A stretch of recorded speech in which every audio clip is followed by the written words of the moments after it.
Hello students, I'm Anita Abraham, Associate Professor of English.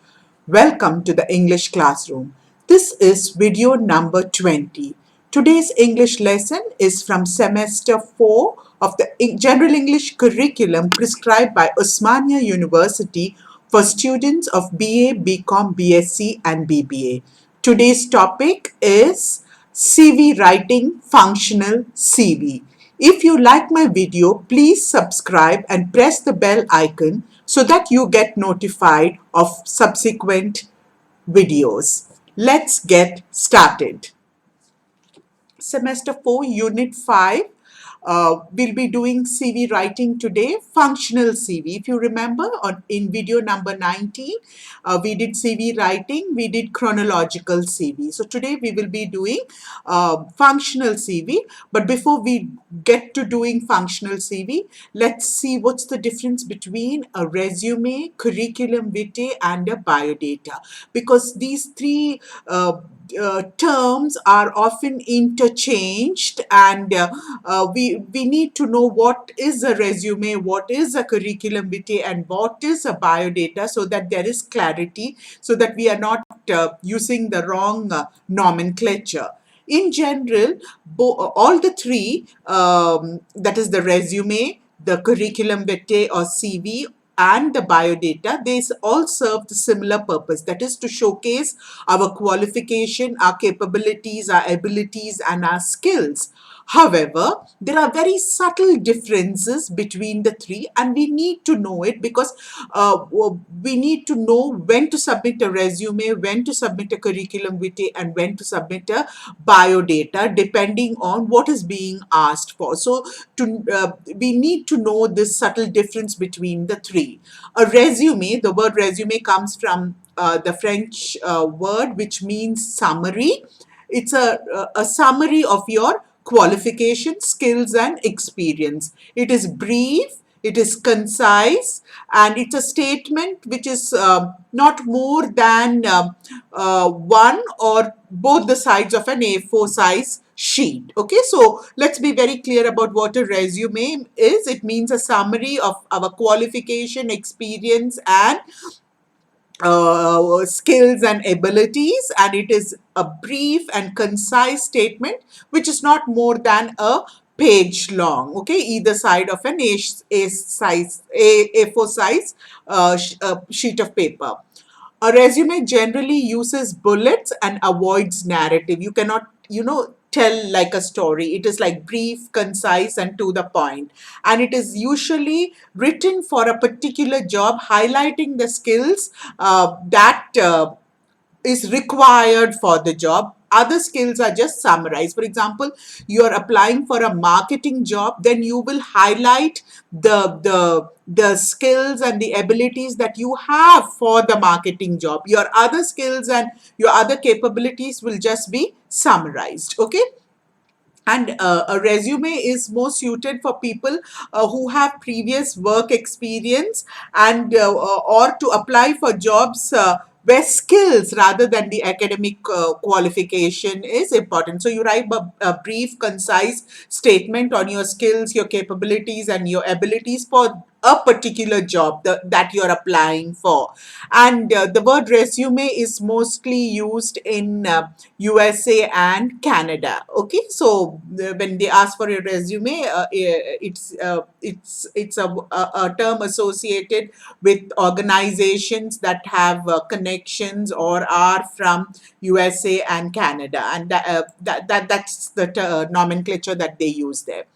A CV or curriculum vitae is from it has Latin origin, and it means course of life. That is, you're charting your course of life. Okay, it is also a summary, but it's more longer and more detailed than the resume. Resume is a brief and concise statement, while a curriculum vitae is longer and more detailed.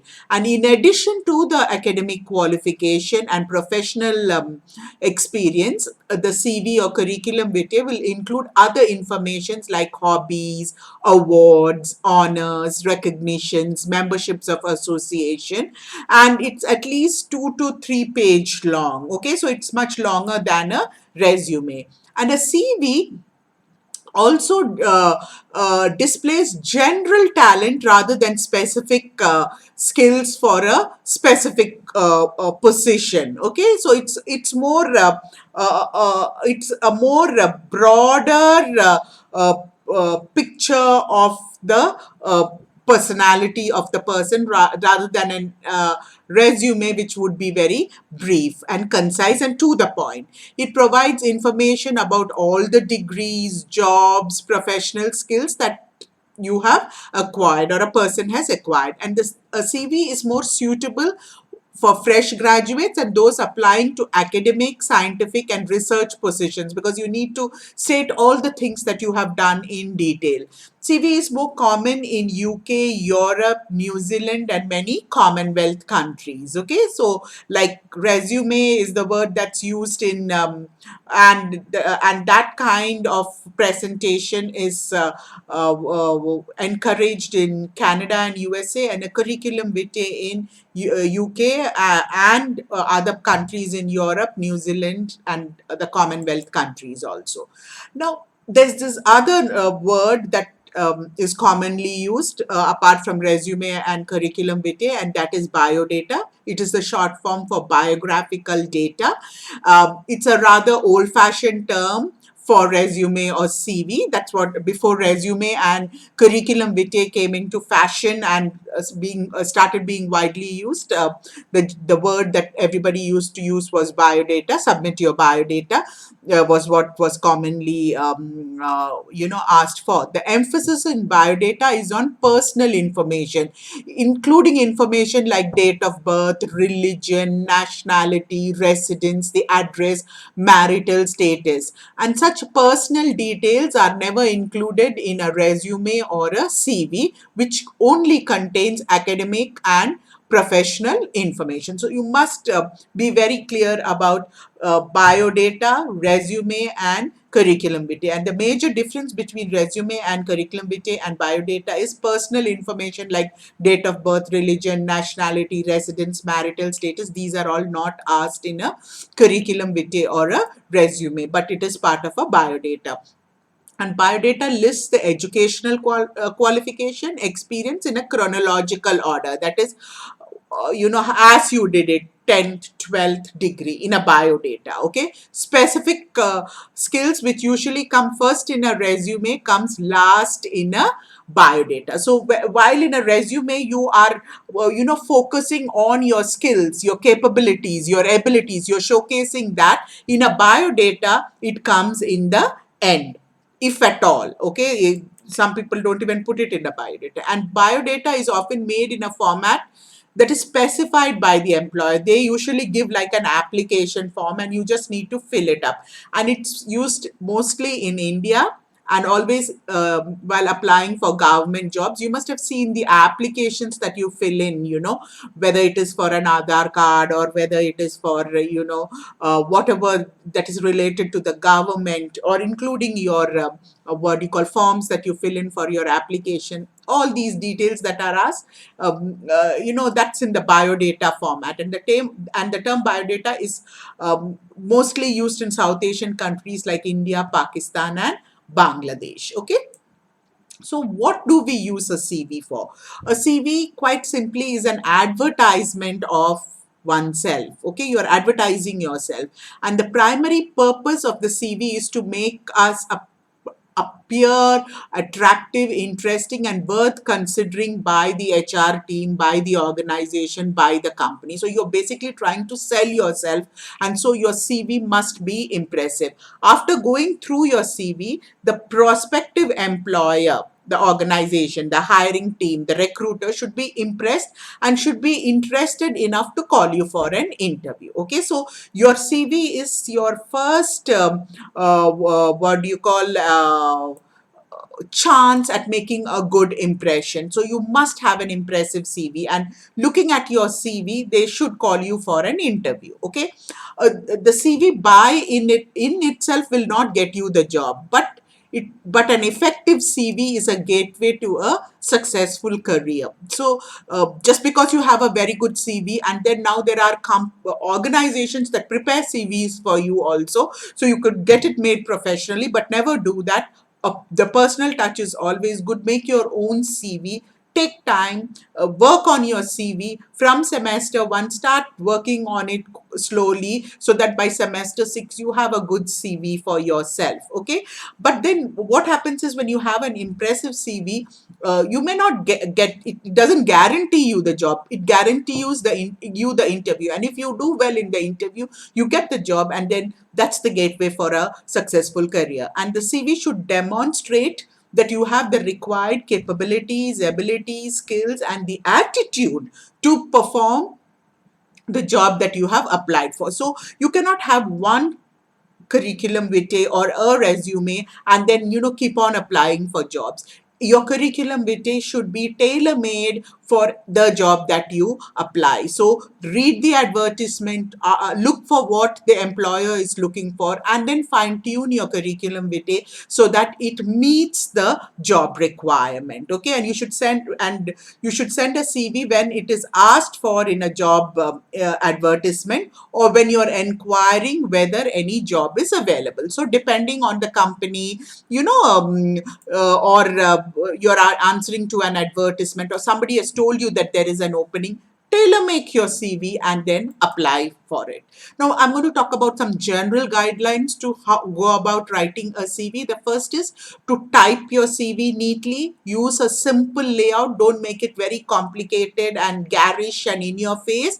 And print it on good quality paper on a good printer. Okay, so the first impression is always should be good.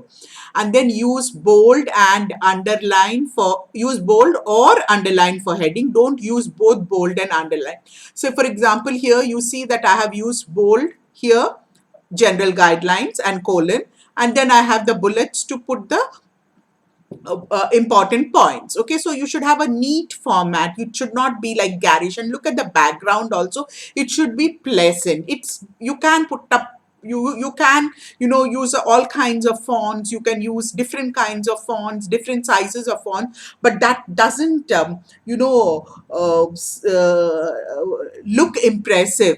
It looks dramatic, yes, but then when somebody is looking at it doesn't convey professionalism. It does not convey seriousness. So it is better that you're careful with your choice of font, with the margins, that you should not overcrowd the text. Okay, always check for spellings, and don't autocorrect blindly. Okay, if necessary, look at a dictionary, look at uh, take care that it's a the document that you are sending out reflects on how well organized and how careful you are. Okay, and use bullets for subsection or lists, but do not use too many bullets style. Okay, and do not use different types of fonts like I told you, and colors. And your CV should look professional, not amateurish or childish. Okay, and the other advice that I would give you is, do look at samples of CVs. It is a good habit. Look at, there are hundreds of samples available on the internet, in books. Do look at a variety of samples, but make your own CV. Okay, it should be personal, and it should be different from others, and it should reflect the real you. Okay, it should mirror you. So look at samples, see how others have done it, but then write your own CV. Okay, and very important, your CV should be easy to read, short, and attractive. Okay, it should be very impressive, personal, and at the same time reflecting the real you. Keep it simple, and what you have written may seem simple to you and very obvious to you, but it may not to the employer. So go through it again and again and make it shorter, make it crisper, make it more precise and concise, so that it is readable and understandable. Okay, so write your first draft, then revise your draft, write another draft. So don't just you have seen the advertisement advertisement, or somebody has told you about an opening, or you are in the sixth semester, it's placement time, you don't sit to write a CV. You have to work on your CV for at least 2 to 3 semesters. So that's why I tell my students, have 3 or 4 papers, have your subheadings either for a chronological or for a functional CV, have, and then according to the headings, you start filling up and see where, what are your strengths, how you can project it better, where are you falling short, try to pick up those skills, capabilities. There should not be nil or a dash anywhere in your CV, or you should not leave a section empty, or, not, have that section in your CV because you have nothing to say. So it's very important that you work on your CV for over 2 to 3 semesters, so that by the time it is you're in your sixth semester, or late fifth semester, for you to send out your CVs to companies, organizations,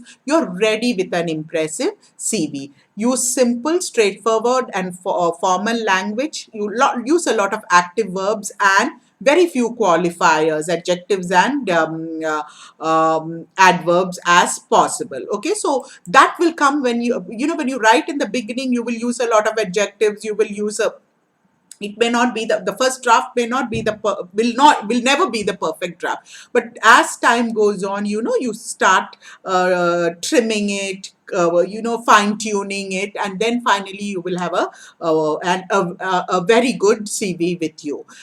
When you have written the CV, always get, after you have finalized it and you think it's okay, get someone else, a friend, a senior, a colleague, or your teacher, somebody to take a look at it and give you feedback on it. Just not, good feedback, positive feedback, saying that, oh, it's wonderful, you'll get the job. Not that kind of it.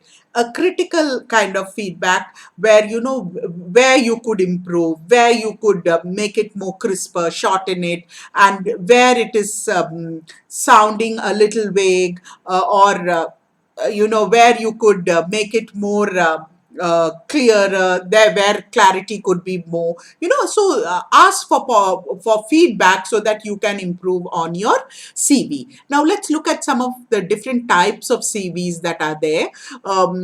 All the CVs contain more or less the same information. It's a summary, it's a summary of a course of your life, but the manner and the sequence in which the matter is presented, it differs from CV to CV. On the basis of the style of presentation of informations, CVs are categorized or divided into chronological CV, functional CV, combination CV, and CV with profile. There are more, I will tell you. So we did chronological CV in the last lesson.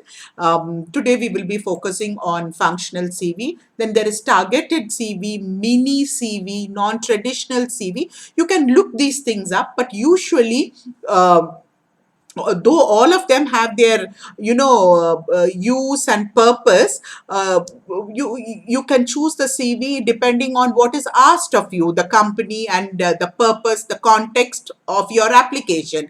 But basically, broadly, there are two kinds of CVs. That is the chronological CV that we saw in the last video 19, and the functional CV, which we will be looking at in video number 20 today.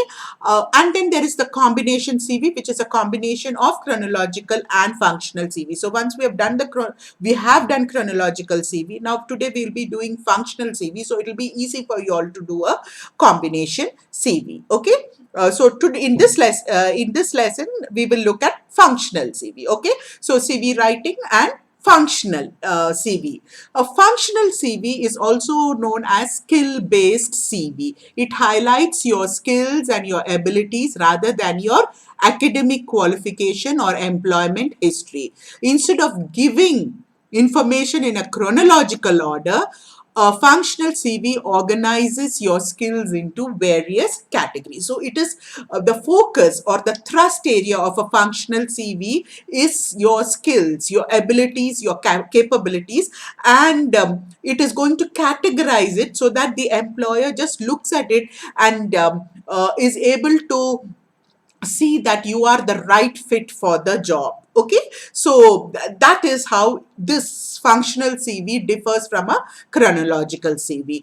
And functional CVs are job specific. It's almost like a resume. It's job specific, and they work well if there are gaps in your career, or if you have changed tracks too often, or if you have several short stints of employment rather than one continuous career. In a functional CV, the summary of the career comes at the end. Okay, so you remember in video number 19 when we did chronological CV, it goes from the recent academic qualification or employment history, it goes back. So if there is a gap here, or if there is a gap, then it stands out. And then we also said that we must be ready to if answer why we have taken those gaps. Okay, but in a functional CV, what happens is you are summing up your skills, your capabilities, your ability. So if there has been a gap, it gets covered up. Okay, and when you take a gap year in study or in employment, it must be for a valid reason. And whatever it is, you should, at in an interview, it is obviously going to become, it's going to come out, and there is nothing to be ashamed of. You must have a valid reason, and you should be able to convey to your employer why you did it. Okay, why you took that gap year, whether in academics or in your profession. Okay, a functional CV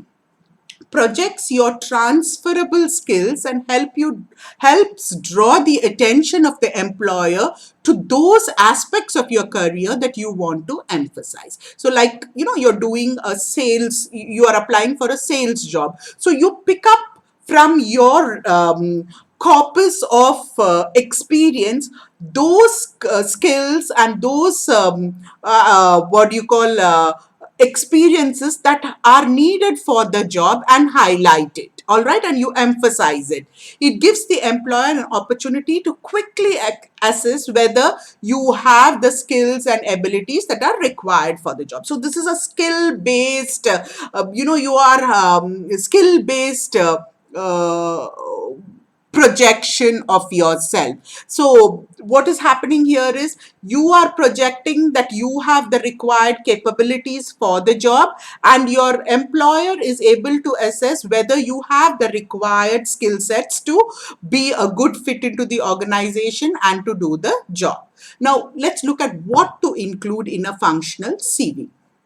A functional CV has the same elements as the chronological CV, but they are arranged differently. It is like we said, there are different kinds of CVs. So it's just the sequencing of information that is different. Okay, so so let's look at what goes first in the functional CV. It is the personal information.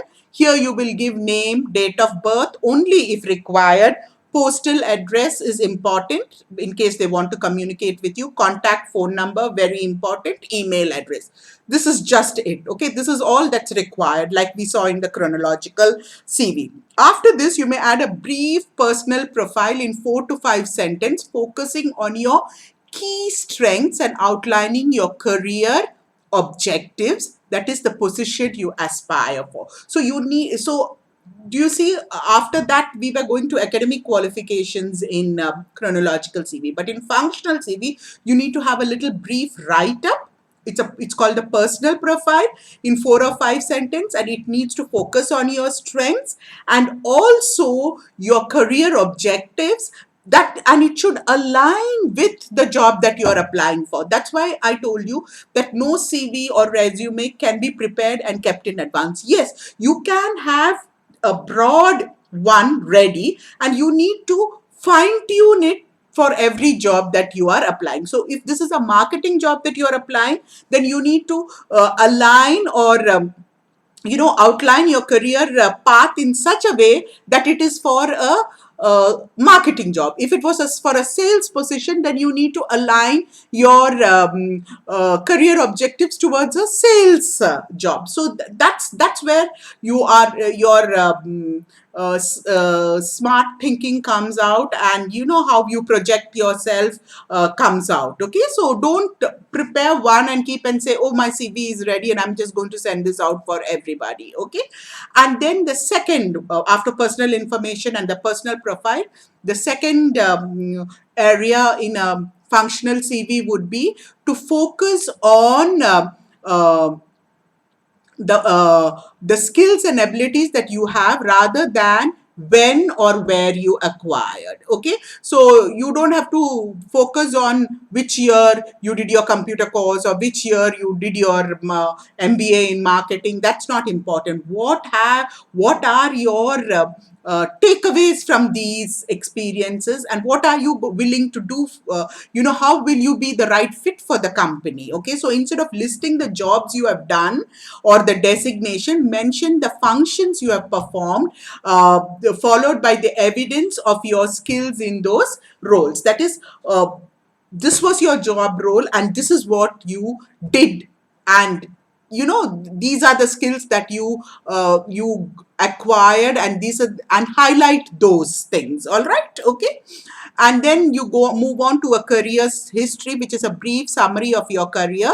So instead of job title, describe the role and the responsibility. What was your job role? What did you do in it? Not just that you were marketing manager for X company for so many years. That doesn't say anything. What did you do?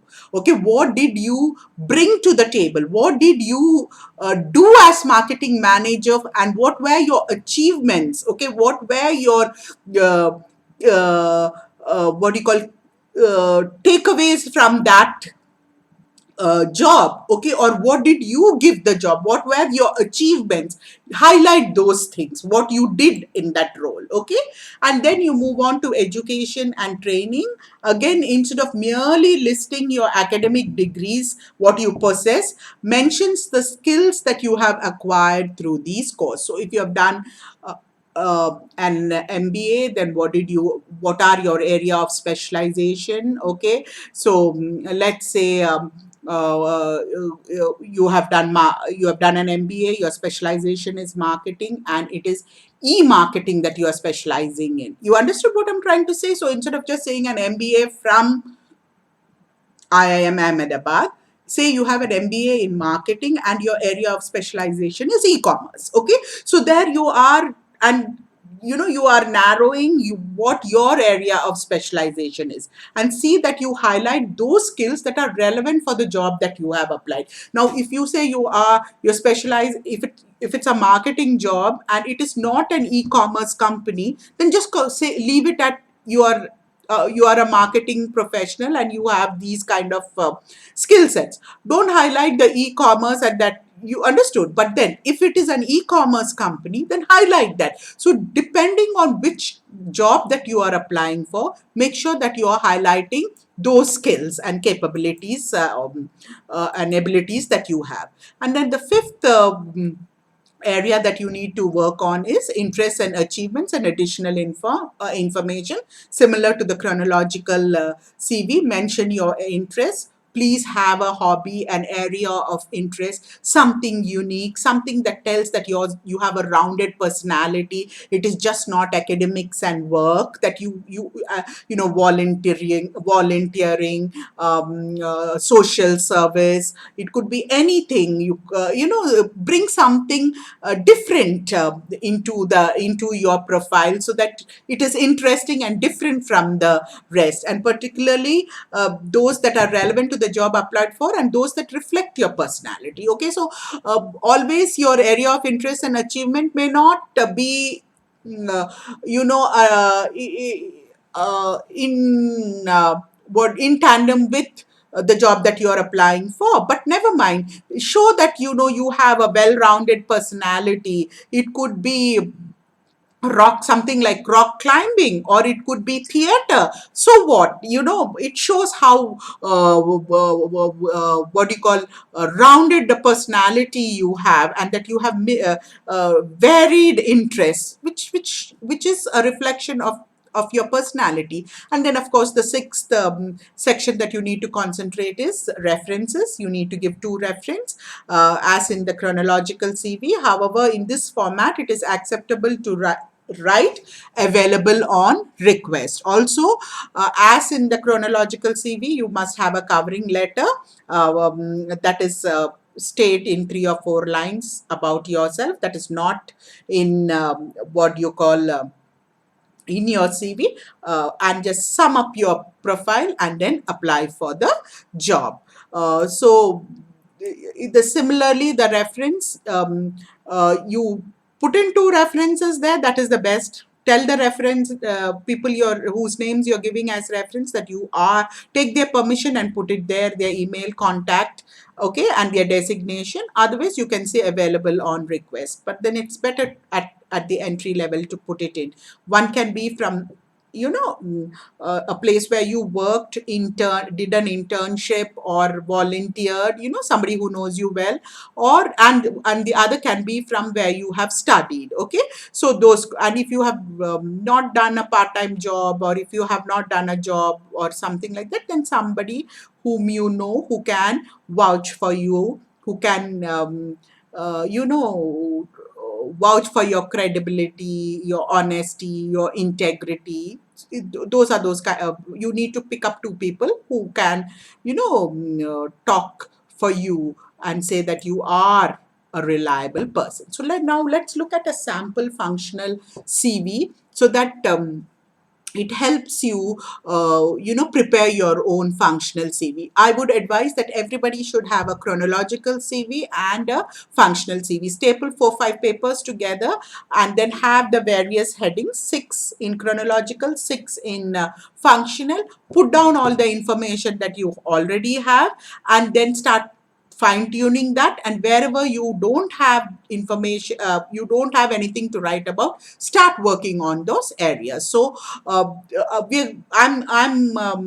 have put up a small sample for you, but your functional CV should be more descriptive, and it should be at least 2 pages to 3 pages long. Okay, this is again Raj Peter, the name, and then you have the address, that is the postal address, you have the mobile number and the email. This is all that personal details that will go in. And then you need a personal profile. Okay, I'm a postgraduate in English with considerable industry exposure and experience in training, content development, coordination, and leadership.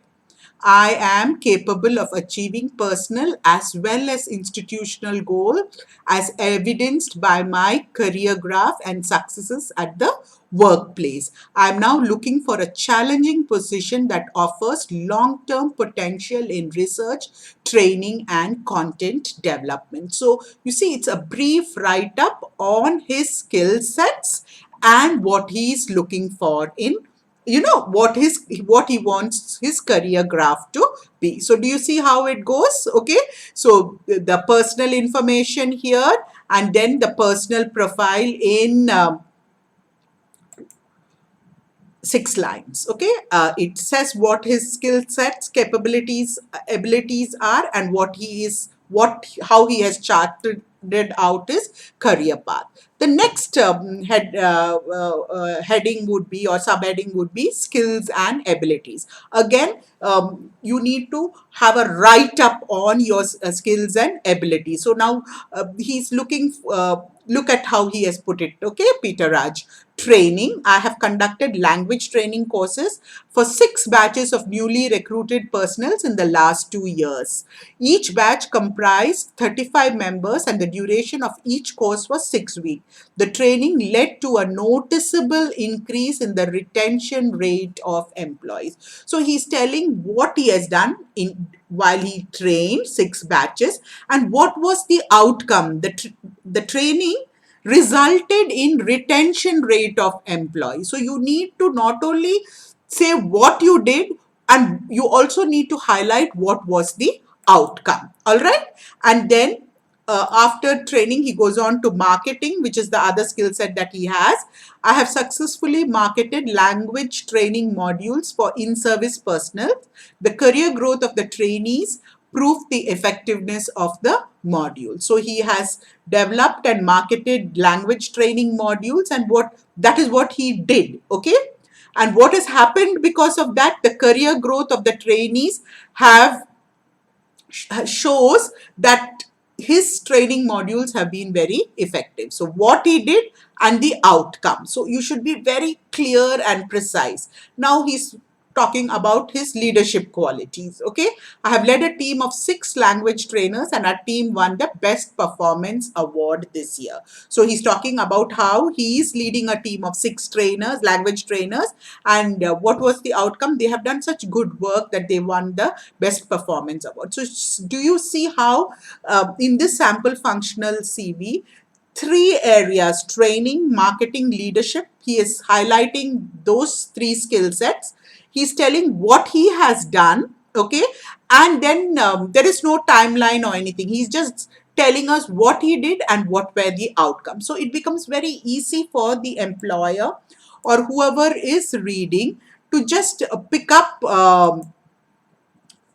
what are the skill sets and what are the outcomes, and is it something that they are looking for, is it in alignment with what their company is looking for, and it becomes easy for them to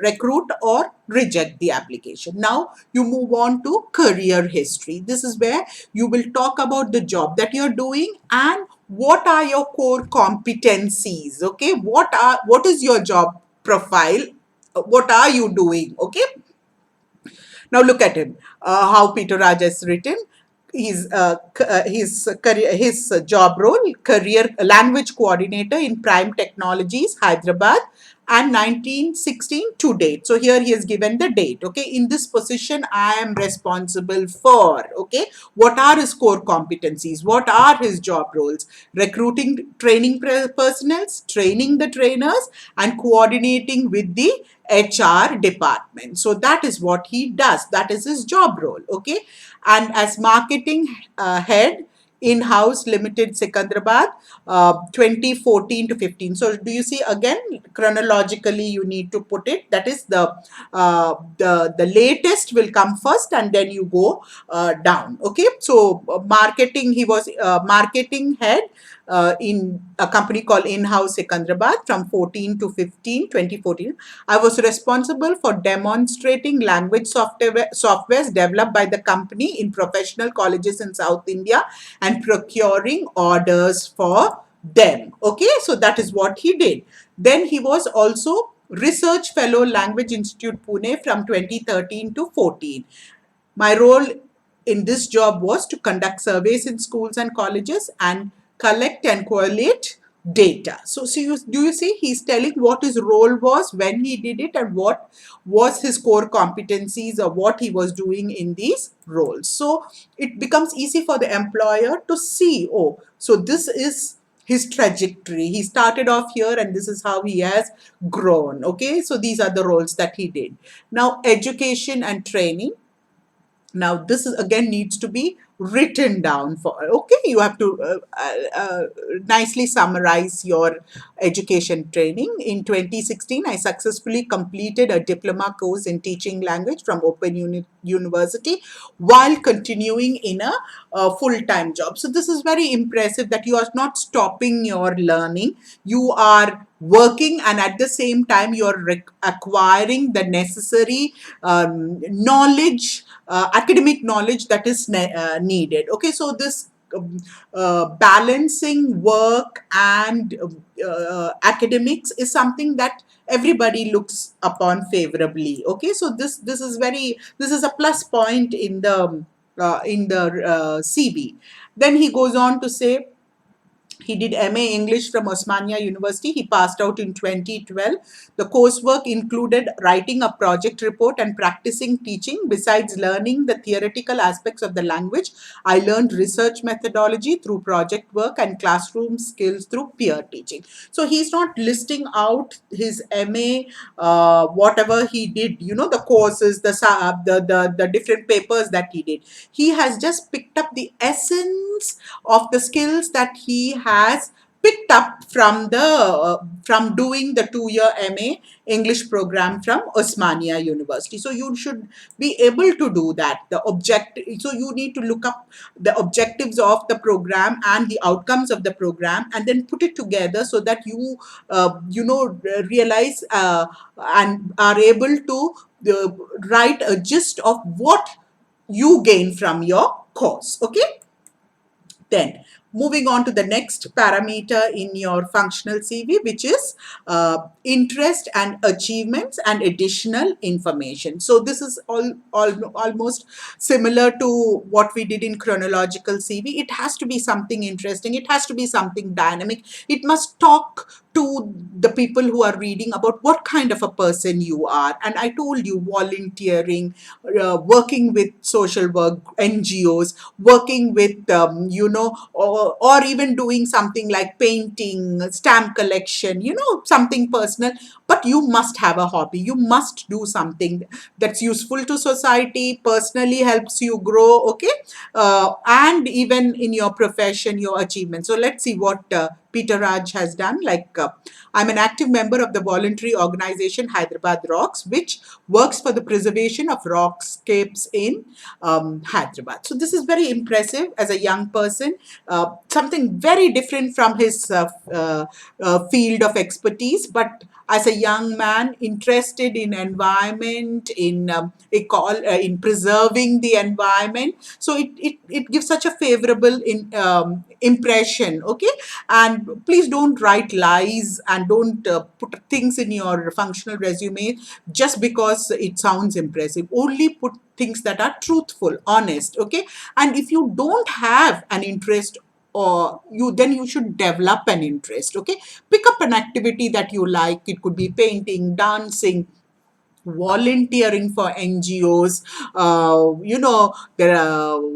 There is Red Cross, Blue Cross. You could work with pets. You could work with all kinds of things you can do. Old age homes you could go to, work with orphanages. There are hundreds of possibilities if you just look for it, and you could cultivate, or you could pick up a hobby like painting, dancing, singing, and do it seriously, or stamp collection, anything. But there should be something that relaxes you, that calms you down. It should not just be academics and work. And look at his achievements. I won the Employee of the Year award in 2016 for the contribution to corporate life. Okay. Then this is again going chronologically. That is the latest is on put in first, and then you're going backward. Okay.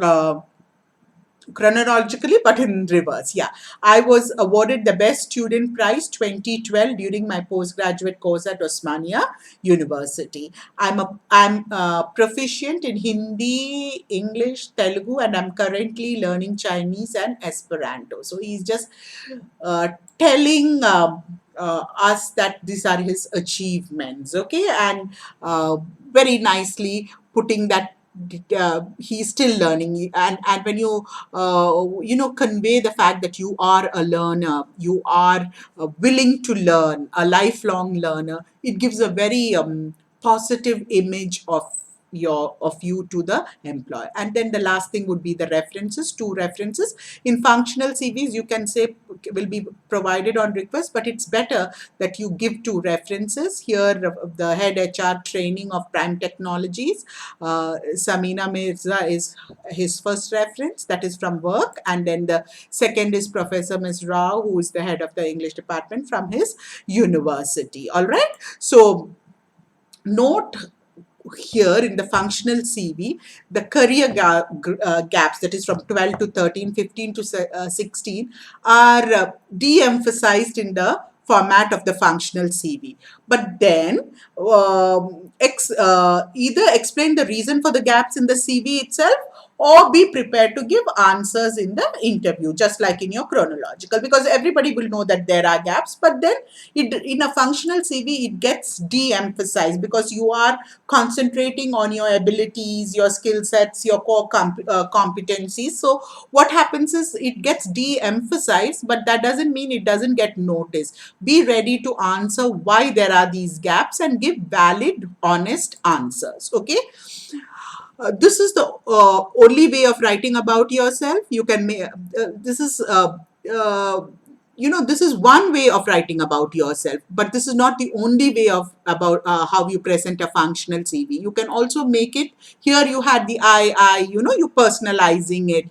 You can make it impersonal by avoiding the personal pronoun I, and instead of writing I am a postgraduate in English or I have conducted language training courses, you can write in an impersonal way, a postgraduate in English language, and you can make it impersonal and say conducted language training courses for, you could put it that way. So this is not the only style of presenting yourself. So that's what I said, develop your own individual style, so that you look at different samples, but then present yourself in your own unique way. So students, this was functional CV for you. What should go into a functional CV? In video 19 we did chronological CV. In video 20 we did functional CV. So in case a company requires a combined CV, then you should, a combination CV, then you should be able to put the what do you call chronological CV and the functional CV together to prepare a combination CV. So what you must remember is that the 6 sections you should be able to present and project yourself well. This is a summary of the course of your life. Okay, so you should you should project it well, and by presenting it well, what happens is the employer should be impressed and should be able to hire you. So get started, and the best way to do is to staple a few papers together and write the heading. Have one for chronological CV, one for functional CV. Write the headings, whatever available data is there, put it, and then you can fine tune that. Where you don't have anything, start working on it. You are now in your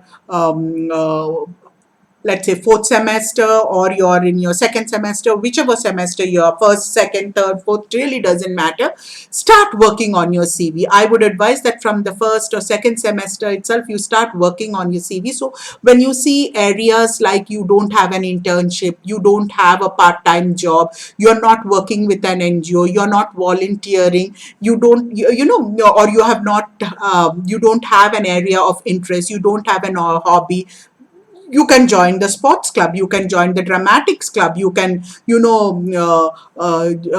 be part of the magazine club, whatever. Take part in all the activities that happen in college, take part in all the extracurricular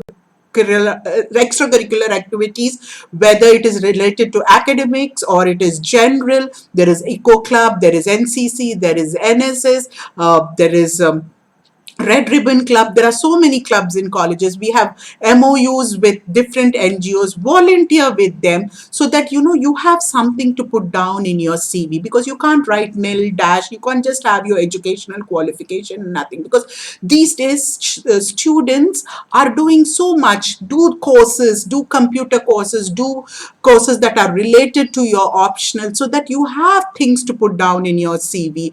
Not only to make your CV impressive, but also to develop your selves, whether it is your knowledge base, whether it is your personality, and a so that you can present yourself to the world, and you can succeed in life. So thank you, students. Take care and stay safe.